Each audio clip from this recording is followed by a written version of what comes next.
Tulsi Gabbard and Karoline Leavitt drop bombshells at today's press briefing, and the Epstein client list saga continues. Here's why Trump is trending today. All right, guys, today's Trump is trending. I'm going to focus on two things, the press briefing and Epstein. The press briefing starts out the dynamic duo here of the Director of National Intelligence, Tulsi Gabbard, along with the press secretary, Karoline Leavitt, were on fire today in the press briefing room. Now, it's amazing how, if you remember, they said that Trump doesn't surround himself with strong women. And then here you go. You have Tulsi Gabbard, the first ever combat veteran female to lead the intelligence department and the youngest ever press secretary. And they were not selected because they are women. They were selected because they are brilliant and absolutely crushing it at their position. So today, what do we learn? Tulsi Gabbard released a report on X earlier that she got into more in the press briefing about Russiagate, the evidence directly pointing to Barack Obama. Russia also, we learn now, sat on information that they had on Hillary Clinton, including that she was using heavy tranquilizers. And so I think that wasn't really a surprise. We rewinded back to 2016 when we see this video of Hillary Clinton having to be manhandled into the car because she collapsed on the street. They told us, oh, this was heat exhaustion. We learn now that she was heavily sedated, heavily using tranquilizers. So we were lied to about all this stuff. Barack Obama is noted as saying he was extraordinarily alarmed by the amount that she was using. Obama delegitimized President Donald Trump's election, but the absolute best part of the briefing came when CNN activist Caitlin Collins stepped up to the plate and then got absolutely buried by both Tulsi and Karoline Leavitt. You could see Karoline Leavitt shaking her head there, just couldn't wait to jump in to take her shot once Tulsi finished. But she accused Tulsi Gabbard of releasing this information to try to get on Trump's good side. I mean, she literally said that in the press briefing. Are you releasing these documents so that Trump will like you? I mean, what in the world kind of nonsense is this? So, Karoline Leavitt absolutely shut her down completely. But she also tried to make the claim that this is nothing new. We knew that Russia was meddling back in 2017. So no, it's not new. It's not the same thing. There's two separate things that they're trying to put into one. One of them is that, yes, Russia had a goal of trying to delegitimize our election process. Yes. The Democrats made up this whole cockamamie story to say that President Trump colluded with Russia to undermine our election process. And those are two vastly different things, one of which never happened. And they tried to tell the American people that it did. So also Tulsi Gabbard at this thing talked about the manipulation of that intelligence. The Obama administration's intelligence assessment was altered to falsely indicate Vladimir Putin's preference for Donald Trump. The internal evidence that they had at the time said otherwise. The use of the infamous Steele dossier. The assessment incorporated the discredited Steele dossier, contrary to public denials by officials like John Brennan, who knew it was unreliable, knew this thing was no good, went with it anyway. Suppression of contradictory evidence. Critical intelligence, such as the December 2016 presidential daily brief, was suppressed because it contradicted the collusion narrative. They wanted the collusion narrative to go out there. We heard about it for a year and a half, 2 years. Limited analyst involvement. The assessment was produced by a small group of 5 analysts bypassing standard intelligence community procedures under direct orders from President Barack Obama. Political motivation. The report suggests that the intelligence was manufactured to serve political ends, potentially influencing public perception and launching a years-long effort to undermine Trump's presidency, which was a 100% coup against President Donald Trump. They weaponized the entire government against President Donald Trump. They got caught doing it.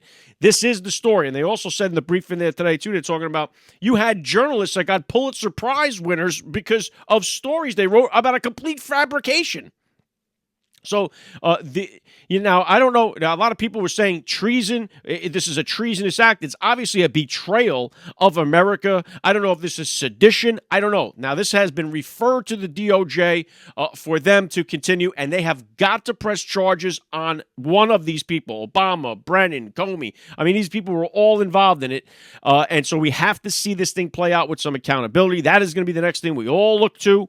What will the DOJ do with this information now now that they have it. But one thing's for sure, the media will do everything to cover this up. CNN actually pulled away from the briefing today, spoke over Tulsi Gabbard. They don't want their sheep that listen to the CNN nonsense to actually hear anything. They say, oh, this crazy idea that Obama was trying to set up President Donald Trump. It was obvious to so many people back then. And here's the problem. It took so long to get to this point because so many people in Trump's first administration were only in there to undermine him. And that's exactly what they were doing in there. President Trump now is more seasoned. He knows exactly what has happened. He's got the right people in place, and he is about to bury the deep state up to their ears. And I will celebrate when that finally happens.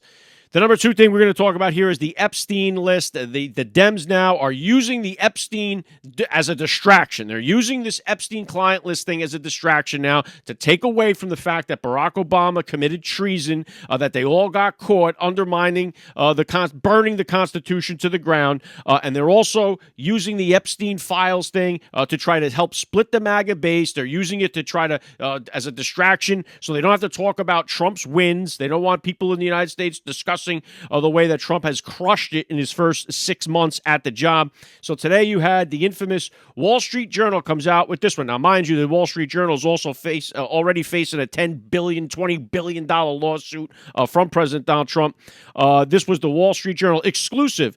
The Justice Department told President Trump in May that his name is among many in the Epstein files. So they're saying that Pam Bondi told Trump, hey, your name is in the files, and so now Trump doesn't want to release them. This is the story that they're going with. And, of course, they're using sources, somebody that I know, someone who knows the information. That's the source that they go with. The Wall Street Journal is a total rag. But here's the key. Everybody knows that Trump's name is going to be in the Epstein files. That's not anything new. Trump was friends with Jeffrey Epstein, as Jeffrey Epstein was friends with all of these people in the wealthy society.